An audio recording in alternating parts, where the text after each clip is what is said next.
Okay, તો આપણે ગઈકાલે ચાર્લ્સનો નિયમ જોયો હતો. હવે એના અધીન જ આપણે એક વાત કરવાની છે કે ટૂંક નોંધ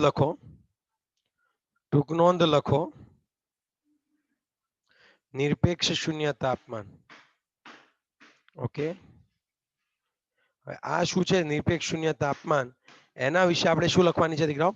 ટૂંક નોંધ આપણે ખાસ લખવાની છે. ઓકે, હવે જો હું તમને લોકોને એક વાત કહું કે ચાર્લ્સનો નિયમ આપણે યાદ કરો કે ચાર્લ્સના નિયમ પ્રમાણે શું આખો નિયમ લખશો કહો તો? કે ભાઈ જો નિશ્ચિત જથ્થાના વાયુ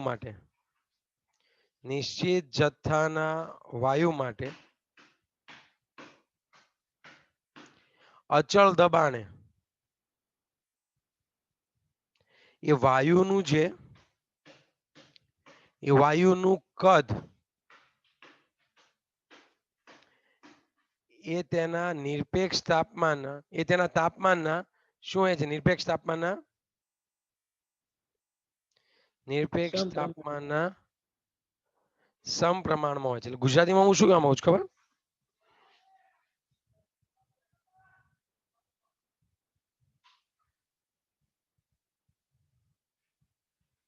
આગે ના હવે હું થોડુંક સમજો. આ ચાર્લ્સનો નિયમ છે. મને ખબર છે જેમ તાપમાન વધારીએ એમ શું થાય કહો? જેમ તાપમાન વધારીએ એમ કદ વધે અને તાપમાન ઘટાડીએ એમ કદ ઘટે. તો આપણે એનો આલેખ દોરીએ. આપણે આઈસોકોરિક આલેખ, અચળ દબાણ, આઈસો 12 કહેવાશે. દબાણ અચળ છે એટલે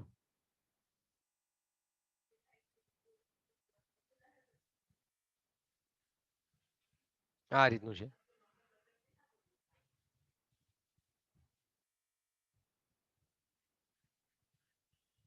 આ એક્સ એક્સિસ કહેવાય અને વાય એક્સિસ કહેવાય. આપણે અહીંયા કદ રાખીએ અને અહીંયા રાખીએ તાપમાન. આપણે તાપમાન આપણને ખબર હોય એમ આપણે સેલ્સિયસ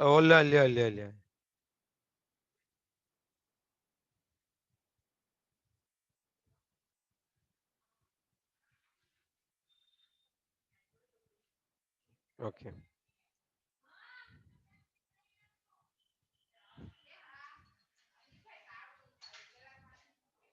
ખાસ સમજો 0 ડિગ્રી સેલ્સિયસ છે. ઓકે, આ તાપમાન વધે એમ કદ વધે એટલે આપણે શું કરીએ? આપણે જેટલો આપણા તાપમાને પ્રેક્ટિકલ થતો હતો એટલો પ્રેક્ટિકલ એ તાપમાને આપણે લઈ લીધો. મને ખબર પડી કઈ આ રીતે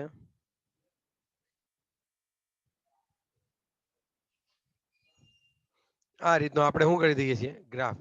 મતલબ તમે જુઓ જેમ જેમ તાપમાન વધે એમ કદમાં શું થાય જુઓ તો કદ વધે છે. જેમ જેમ તાપમાન ઘટે એમ કદ ઘટે છે. આવું થાય કે ના થાય?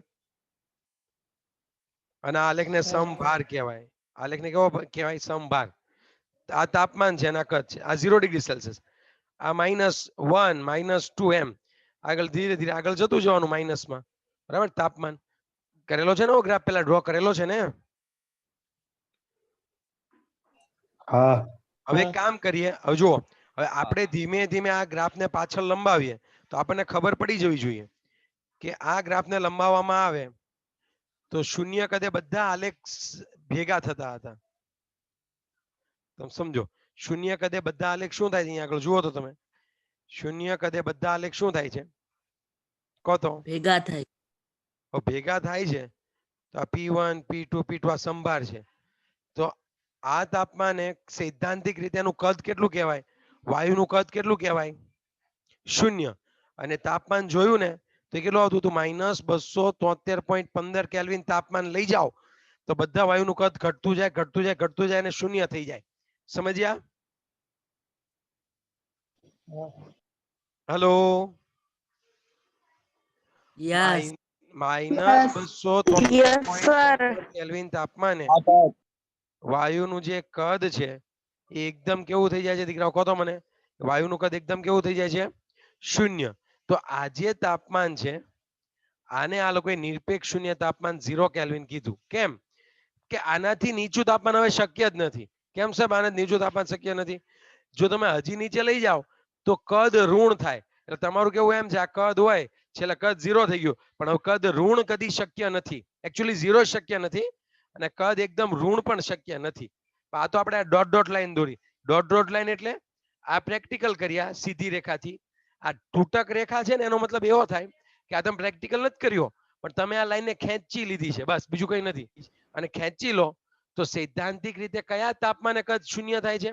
તો કે -273.15 ડિગ્રી સેલ્સિયસ તાપમાને એ બધા વાયુઓનું કદ શૂન્ય થાય છે. તો એ લોકો એને 0 કેલ્વિન કહી દીધું. તો આને કહેવામાં આવે છે નિરપેક્ષ શૂન્ય તાપમાન. Now is it clear? Yes, sir. Yes. હવે આમાં કઈ ડાઉટ હોય તો આટલું તમારે લખવાનું છે. અને આ જેમ જેમ અહીંયા હું બોલતો ગયો એમ એમ તમારે અહીંયા લખવું પડશે, ભૂલતા નહીં. Okay, yes or no? Yes. Yes, sir. ચલો રેડી. તો હવે કોઈ મને ફરીથી કહેશે કે કેવી રીતે કરવાનું? તો હા સર, નિરપેક્ષ શૂન્ય તાપમાન પૂછે અથવા તો કેલ્વિન માપક્રમ અથવા બીજું શું નામ કહેવામાં આવે છે? તમને કેલ્વિન માપક્રમ પૂછે સર તો ચાર્લ્સના નિયમ પ્રમાણે આપણને ખબર છે કે નિશ્ચિત જથ્થાનો વાયુ હોય અને અચળ દબાણે એ જે વાયુઓનું જે કદ છે એ એના નિરપેક્ષ તાપમાનના કેમાં હોય છે? નિરપેક્ષ તાપમાનના સમપ્રમાણમાં હોય. યસ, એ નિરપેક્ષ તાપમાનના સમપ્રમાણમાં હોય છે. જેમ જેમ તાપમાનમાં શું કરવામાં આવે? વધારો કરવામાં આવે એમ એમ કદમાં પણ વધારો થાય. અને આનાથી ઉલટું, જો તાપમાન ઘટાડો તો કદમાં ઘટાડો થાય. આકૃતિમાં દર્શાવ્યા પ્રમાણે જો એ આલેખની સીધી રેખાને લંબાવવામાં આવે તો -273.15 ડિગ્રી સેલ્સિયસે તમામ વાયુઓનું કદ શૂન્ય થતું હતું. તો આ તાપમાન ને નિરપેક્ષ શૂન્ય તાપમાન કહે છે. કારણ કે આનાથી નીચું તાપમાન હવે શક્ય નથી. કેમ હવે શક્ય નથી? તો કે આનાથી નીચા તાપમાને વાયુનું કદ ઋણ મળે છે, જે અસ્તિત્વ ધરાવતું નથી. એ માત્ર કાલ્પનિક છે. આ એક કાલ્પનિક તાપમાન છે. આટલું નીચું તાપમાન હજી કોઈ લઈ નથી ગયું. આ એક કાલ્પનિક તાપમાન છે. પણ તમને સમજ પડી ગઈ ને કાલ્પનિક કલ્પના કઈ રીતે કરી આ લોકોએ? ગ્રાફ ઉપરથી ગણતરી દ્વારા. ઓકે, હા કે ના? Yes, sir. ચલો હવે તમે સમજો. કોયડો લઈએ આપણે તો કોયડો 5.2 લઈ લઈએ. ચલો કોયડો 5.2 લઈએ. તો અહીંયા શું છે? બહુ મસ્ત સવાલ છે. કોણ વાંચશે? કહો તો. કોઈ વાંચશે? કોણ વાંચશે? વાંચું સર. વાંચ. ચલ બોલ. વાંચું. પેલા બોયઝ પેલા બોલ્યો વાંચ. ચલ દીકરા. પેસિફિક મહાસાગરમાં તરતું જહાજ જ્યાં તાપમાન 23.4 અંશ સેલ્સિયસ છે એક ત્યાં મિનિટ એક બલૂન. એક મિનિટ. ચલો, પેસિફિક સાગરમાં એક જહાજ તરે છે જ્યાં એનું તાપમાન કેટલું છે? ચલો, ત્યાં તાપમાન કેટલું છે? 23.4 ડિગ્રી સેલ્સિયસ. આપણે 273.15 કરી દઈએ કે 273 રાખીએ, ખાલી 273 રાખો. ચલો, પેસિફિક મહાસાગરમાં તાપમાન કેટલું જ કહો તો? 23.4 અંશ ડિગ્રી. અરે વત્તા 273 કેલ્વિન. હવે યાદ રાખો, કેલ્વિનમાં જ ફેરવી નાખવાનું. ચલો બોલો.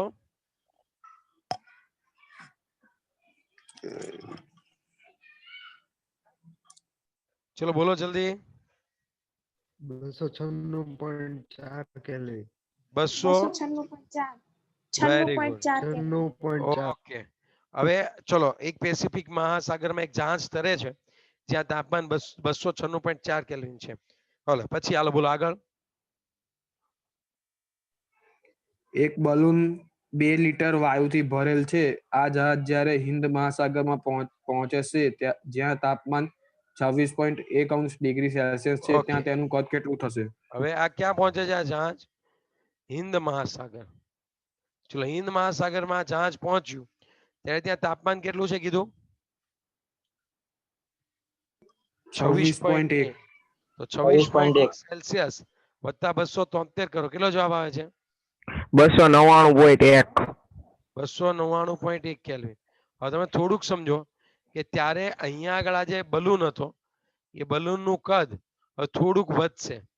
કેટલું વધશે? અને આ બલૂનનું કદ કેટલું થશે એ શોધવાનું. તો તાપમાન અને કદ સાથે શું તમને સીધો સંબંધ ખબર છે? તાપમાન અને કદ સાથેનો શું સીધો સંબંધ તમને ખબર છે દીકરાઓ? બોલો તો. હા. ચાર્લ્સનો નિયમ પરથી ચાર્લ્સના નિયમ પરથી v1 બાય t1 બરાબર v2 બાય t2. તમારે ગોતવાનું કોણ છે? v2. તો માટે v2 બરાબર શું થશે કહો તો? v1 into t2 by t1. આમ જ થાય ને? ચલો v1 કેટલો છે? 2 લીટર. t2 કેટલું છે? 299.1 અને t1 કેટલું છે? 296.4. તો શું જવાબ આવે છે કહો તો?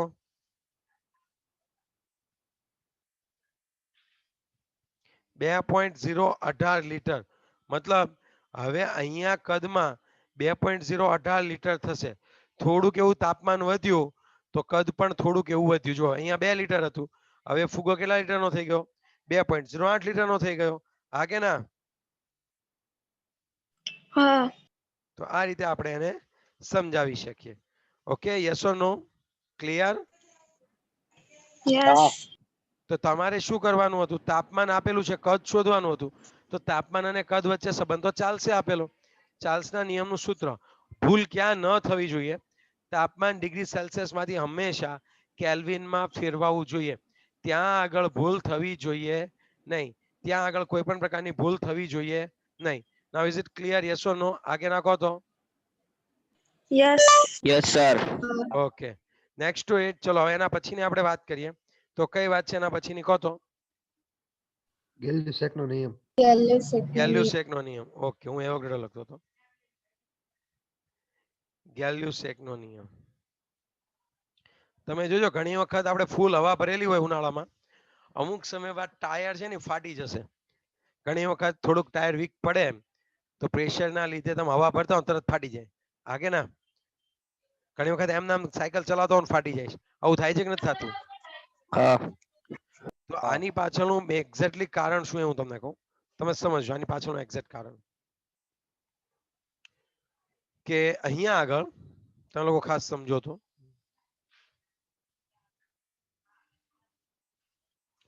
ગેલ્યુસેકનો નિયમ. ઓકે, અહીંયા આગળ આપણને ખ્યાલ હોવો જોઈએ કે આપણે છે ને હવે કદ અચળ કરી નાખીએ. કદ કેવું કરવાનું? અચળ. અને નિશ્ચિત જથ્થાનો વાયુ લઈએ.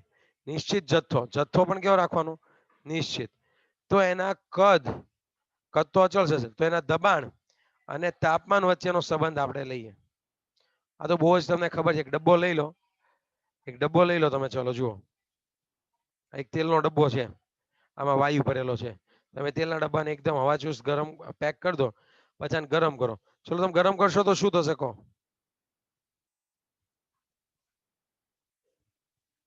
ગરમ કરશો તો શું થશે કહો તો? અંદરની હવા ગરમ થાય.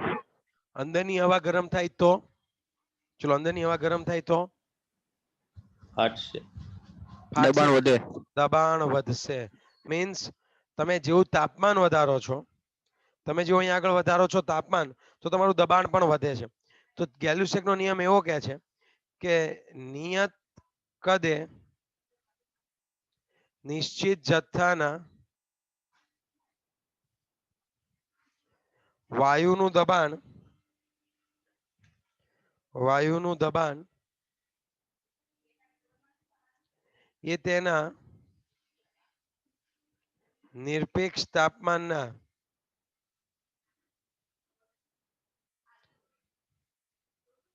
સમપ્રમાણમાં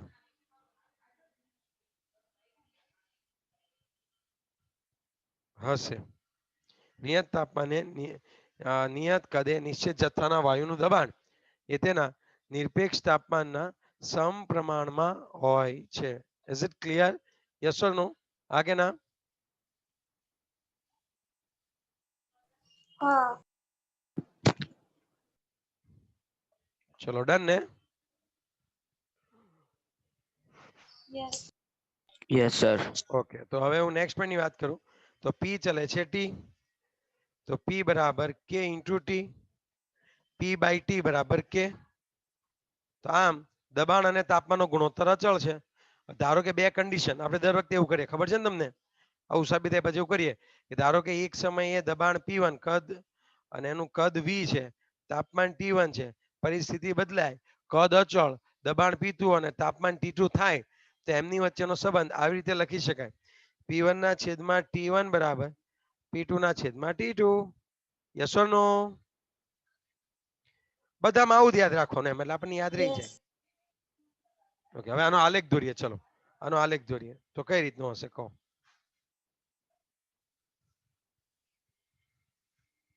આનો આલેખ દોરીએ. આલેખમાં તમે ખાસ સમજો, આલેખની અંદર તમે લોકો ખાસ સમજજો.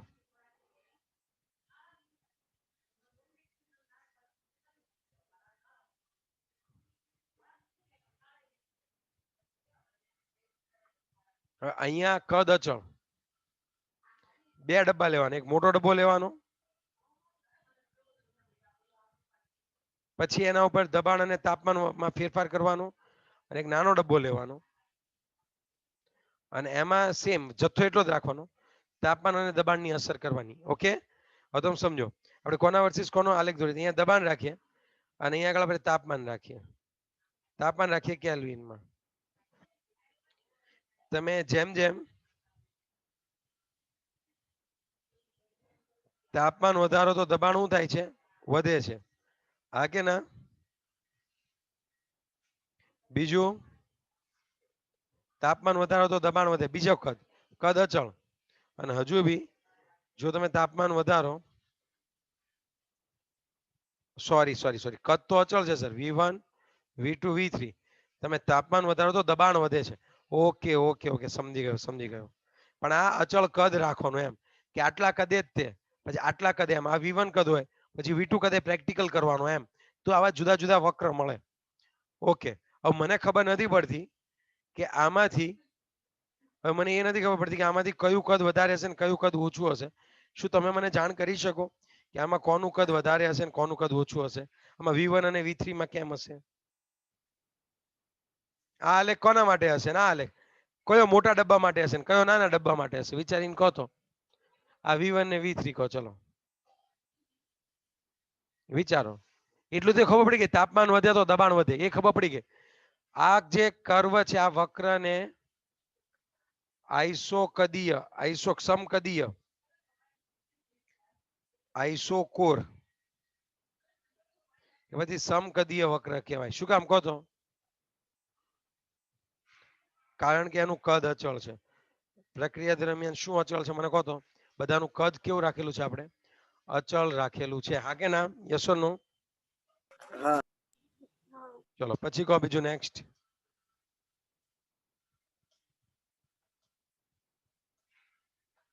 પણ આમાં મને કહો, આમાં કયો ડબ્બો V1 મોટું હશે કે V3? એક કામ કરવાનું, V3. આ તાપમાને આમ જોઈ લેવાનું. ચલો કોનું દબાણ વધારે છે કહો તો? આ V1 છે ને આ V3 ઉપર છે, કોનું દબાણ વધારે છે? ઓકે સર, અહીંયા દબાણ વધુ છે. ક્યાં? V1 ને. જો દબાણ વધુ હોય તો કદ ઓછું હોય, તો V1 is less than V2. આમ થાય. પડી સમજ ને શું કરવું? એ યાદ કરો, ફરીથી મેં તમને શીખવાડેલું કે અહીંયા તમે એક આમ લાઈન દોરી દો, પછી જુઓ તો આ ત્રણે આ તાપમાને ત્રણેના કદ જુઓ. આ કદ માટે દબાણ છે અને આ કદ માટે દબાણ લો, તો અહીંયા દબાણ વધારે કહેવાય. આ બંનેમાંથી વધારે કયું કહેવાય? આ વધારે કહેવાય. તો જે કદે દબાણ વધારે હશે એનું કદ ઓછું હોય. આ બંનેમાં દબાણ ક્યાં વધારે હોય કહો તો? મોટા ડબ્બામાં કે નાના ડબ્બામાં? નાના ડબ્બામાં. તો નાના ડબ્બામાં દબાણ વધારે છે, તો આ નાનો ડબ્બો થાય અને આ મોટો ડબ્બો થાય. એટલે કહેવાનું એમ છે, V1 નાનું, V2 મોટું, V3 એના કરતા પણ મોટું. આ તો બહુ ડીપ નોલેજ છે, આટલી બધી ના સમજ પડે તો બહુ ચિંતા કરવાની નથી. એટલું યાદ રાખજો કે પ્રક્રિયા દરમિયાન કદ કેવું રાખવું પડે છે તમારે? કદ કેવું રાખવું પડે છે? અચળ. એટલે શું કહેવામાં આવે છે? આઈસો અચળ. અથવા તો આઈસોકોર. એને શું કહેવામાં આવે છે દીકરાઓ કહો તો? આઈસોકદીય અથવા તો એને કહેવામાં આવે છે isochore. Okay, yes or no? Yes sir. Okay, તો ફરીથી એક વખત રિવાઇઝ કરાવું છું. ગેલ્યુસેકનો નિયમ, નિયત કદે નિશ્ચિત જથ્થાના વાયુનું દબાણ એ તેના નિરપેક્ષ તાપમાનના સમપ્રમાણમાં હોય છે. ધારો કે વાયુનું દબાણ P છે, તાપમાન T છે, તો P ચલે છે T. હવે તમારે શું કરવાનું છે? તો આ ચલે છે કાઢી નાખો તો બરાબર થઈ જશે, K × T થશે. તો P ના છેદમાં T બરાબર શું આવી જશે કહો તો? P ના છેદમાં T બરાબર શું આવશે? K. P1 ના છેદમાં T1, it gives you a P2 ના છેદમાં T2. પછી તમારે આલેખ સમજાવવાનો છે. આલેખ તો મેં તમને બહુ ડીપમાં સમજાવ્યો. આટલું ડીપમાં ના સમજવું હોય તો તમારે એટલું યાદ રાખવાનું કે જેમ દબાણ વધે, આ નથી દોરવાનું આ બ્લુ થી, આ તો સમજાવો દોર્યું, બસ તમારે આટલું દોરવાનું કે જેમ દબાણ વધે એમ તાપમાન વધે, મતલબ તાપમાન વધારતા દબાણમાં શું થાય છે દીકરાઓ? વધારો થાય છે. કેવો થાય છે? તાપમાન વધારતા દબાણમાં શું થાય છે? વધારો થાય છે. હા કે ના? हाँ ચલો આટલી વસ્તુ ક્લિયર. તો થોડોક આગળ વધો. यस सर તો ઓકે, તો હવે આપણે જે જવાનું છે એ હવે આપણે કોના ઉપર જવાનું છે ખબર છે દીકરાઓ તમને? હવે આપણે જવાનું છે એવોગ્રેડોના નિયમ ઉપર. કોના નિયમ ઉપર જવાનું છે કહો તો? एवोगैड्रो ना नियम ઓકે, હવે હું તમને એક વાત કહું, બહુ જબરદસ્ત નિયમ છે હો, બહુ જબરદસ્ત નિયમ છે, સમજજો. પહેલા હું જે સમજૂતી આપું ને એ સમજૂતી તમારે સમજવાની, પછી બીજી બધી વસ્તુ હું તમને કહું. આપણે સમજવાનો છે એવોગ્રેડો નિયમ. આ સમયે મારી પાસે મારે એક વસ્તુ, બે વસ્તુ અચલ રાખો. દર વખતે આપણે બે વસ્તુ અચલ રાખતા હતા.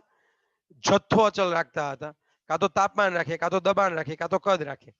આ વખતે મારે તાપમાન પણ અચલ રાખવું છે અને આ વખતે મારે દબાણ પણ કેવું રાખવું છે દીકરાઓ કહો તો?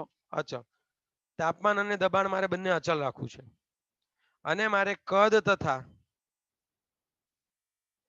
જથ્થા વચ્ચેનો સંબંધ સમજવો છે. ઓકે, તો સર એક કામ કરો, એક બોક્સ લઈ લો ને, આપણે સમજતા જ જઈએ, ટેન્શન ના લો, તમે સર એક બોક્સ લઈ લો. ઓકે ચલો, બોક્સ લઈ લીધું.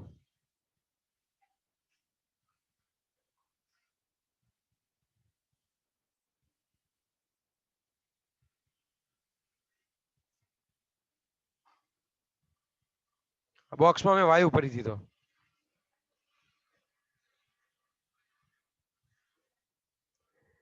તાપમાન P છે, દબાણ P છે, તાપમાન T છે, બરાબર છે. હવે આમાં મેં અમુક જથ્થામાં વાયુ ભર્યો અને કદ V હતું. હવે તમે સમજો, હવે ધારો કે હું આ બોક્સને મોટું કરું, આનું કદ વધારું, તો તમે વિચાર કરો શું થશે કહો તો?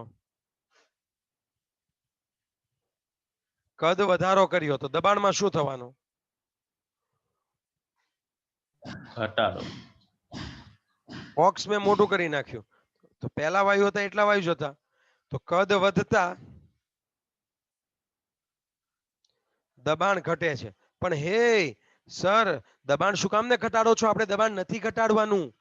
તો અમારે દબાણ ના ઘટાડવું હોય તો હવે દબાણ પહેલા ધારો કે અહીંયા 10 bar હતું, હવે ઘટીને 8 bar થઈ ગયું, પણ મારે યાદ આવ્યું કે હવે દબાણ તો અચલ રાખવાનું છે, તો હવે મારે શું કરવું પડશે મને કહો? ચલો, જથ્થો વધારવો પડશે. તો આની અંદર થોડોક વાયુ 2 bar દબાણ વધારી શકે એટલો વાયુ વધારી દો. એટલે જેવો તમે અહીંયા ફરીથી શું નાખો, અમુક જથ્થો એડ કરવો પડશે. તમે સમજ્યા હું શું કહેવા માંગુ છું? હા કે ના? તો અહીંયા આમ થાય V ચલે છે N, મતલબ યાદ રાખજો, નિયત તાપમાને અને દબાણે, નિયત તાપમાને અને દબાણે, નિયત તાપમાને અને દબાણે નિશ્ચિત જથ્થાના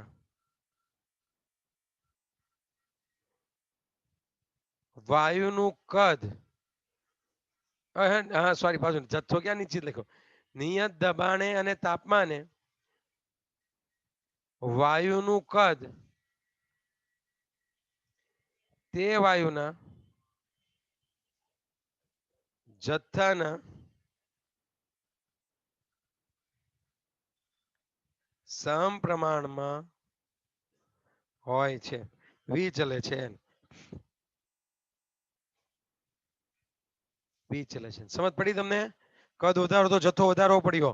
સમાન તાપમાન અને દબાણ રાખવું હોય તો વાયુનો જથ્થો એ વાયુના મોલની સંખ્યાના સમપ્રમાણમાં હોય છે. આટલી વસ્તુ ખબર પડી તમને? V ચલે છે N, V બરાબર K into N. હા કે ના? Yes. हाँ ઓકે, હવે તમે થોડુંક સમજો. આને હું બીજા શબ્દમાં લખું. હવે બીજા શબ્દોમાં કેમ લખાય તમને ખબર જ હશે કે જ્યારે પણ હું એસટીપી લઉં, એસટીપી એટલે સ્ટાન્ડર્ડ ટેમ્પરેચર એન્ડ પ્રેશર, આ ક્યાંથી આવ્યું એ હું તમને કહું. સ્ટાન્ડર્ડ ટેમ્પરેચર તમારે લેવાનું 273.15 કેલ્વિન. કેમ? આ કેમ કે બરફ બને, ઠાર બિંદુ છે, એ પાણીનું ઠાર બિંદુ છે એટલા એ લીધું. પછી આ પ્રેશર છે, દબાણ. તો યાદ કરો તમારે દબાણ જે છે એ કેટલું લેવાનું? 1 બાર દબાણ. કેમ? તો કે જે આપણે સમુદ્રની સપાટી પરનું દબાણ 1 બાર એટલે 10 ની 5 પાસ્કલ થાય. સમજ્યા? આટલું દબાણ તમારે ફિક્સ કરવાનું. હવે તમને એક વાત કહું, જો હું તમને એક વાત કહું, હું એસટીપી એ લઉં, એસટીપી મારે તાપમાન અને દબાણ સમાન રાખવું હોય અને હું કદ કેટલું રાખું ખબર? 22.4 લીટર. મતલબ મેં તાપમાને ફિક્સ કરી નાખ્યું, દબાણે ફિક્સ કરી નાખ્યું અને આની અંદર શું ફિક્સ કરી નાખ્યું બીજું કહો તો? કદ પણ ફિક્સ કરી નાખ્યું. ઓકે, યસ ઓર નો? સમાન કદ રાખો. ચલો સમજો કે આ Yes. બધાનું કદ કેવું છે? સમાન.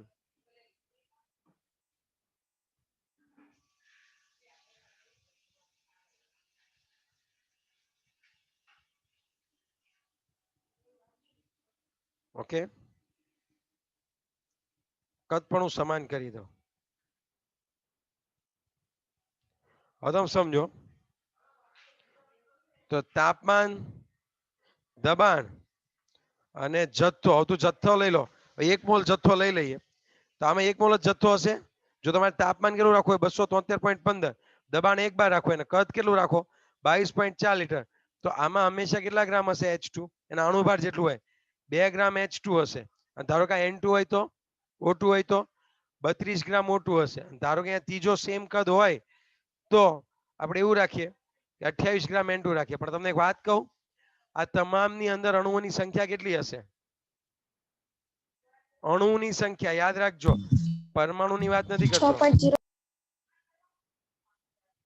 તો હવે એવોગાડ્રોનો નિયમ બીજી કઈ રીતે બોલી શકાય? તાપમાન, દબાણ અને કદની સમાન પરિસ્થિતિ રાખો. તાપમાન, દબાણ અને કદ. તાપમાન, દબાણ અને કદની સમાન પરિસ્થિતિમાં જુદા જુદા વાયુઓમાં રહેલા અણુઓની સંખ્યા સમાન હોય છે. શું કીધું મેં તમને? તાપમાન, દબાણ અને કદ સમાન હોય તો જુદા જુદા વાયુઓમાં રહેલા અણુઓની સંખ્યા સમાન હોય. ઉદાહરણ તરીકે એસટીપી 1 મોલ વાયુ હોય તો એ હંમેશા 22.4 લીટર કદ રોકશે. અને જો એસટીપી તમે 22.4 લીટર કદ લો તો તેમાં રહેલા અણુઓની સંખ્યા કેવી હશે? તેમાં રહેલા અણુઓની સંખ્યા કેવી હશે? સમાન હશે. હા કે ના? બરાબર છે. આટલી વસ્તુ છે. ઓકે, તો આને કહેવાય એવોગાડ્રોનો નિયમ. યાદ રાખો, 2 નિયમ લીધા. પહેલો એવોગાડ્રોનો નિયમ લીધો, ઈ V ચલે છે N, અચળ તાપમાન અને દબાણે. અચળ તાપમાન અને દબાણે વાયુઓનું કદ એના જથ્થાના કેવા હોય છે? સમપ્રમાણમાં હોય છે. અને બીજું આપણે શું લીધું કહો તો? બીજું આપણે શું લીધું કે તાપમાન, દબાણ અને કદની સમાન પરિસ્થિતિમાં જુદા જુદા વાયુઓમાં રહેલા અણુઓની સંખ્યા કેવી હોય કહો તો?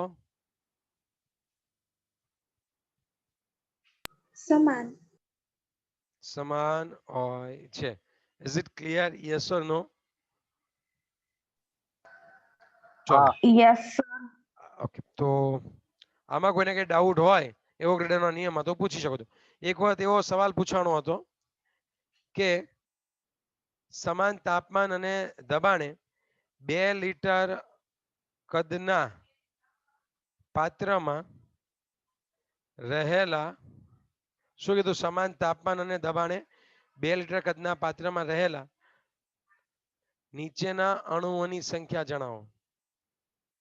નીચેના અણુઓની સંખ્યાનો સાચો ક્રમ. એકમાં H2 વાયુ રાખો, એકમાં O2 વાયુ રાખો અને એકમાં CO2 રાખો.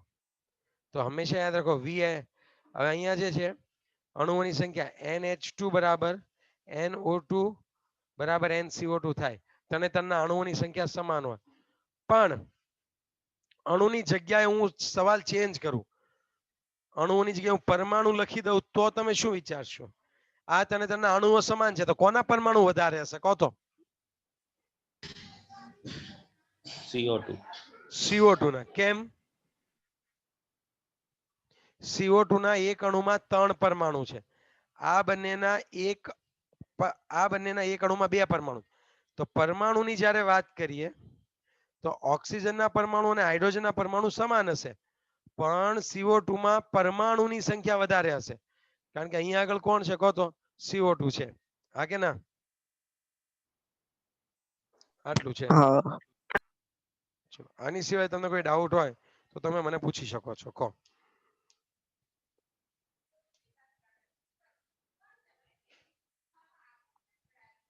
ઓકે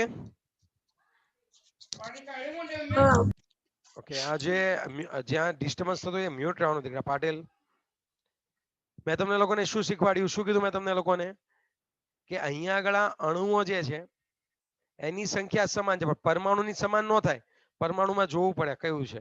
ઓકે ચલો. ઓકે, તો આજે આપણે 2 નિયમ ખાસ જોયા. આજે એમાં એક ટોપિક બાકી છે. 2 નિયમ ખાસ જોયા, ગેલ્યુસેકનો નિયમ અને બીજો કયો નિયમ જોયો આપણે કહો તો દીકરાઓ? એવોગ્રેડોનો નિયમ. આ 2 નિયમ આપણે ખાસ જોયા. આવતીકાલે આ જ ટાઈમે લેક્ચર રાખીશ. Okay, so please be ready.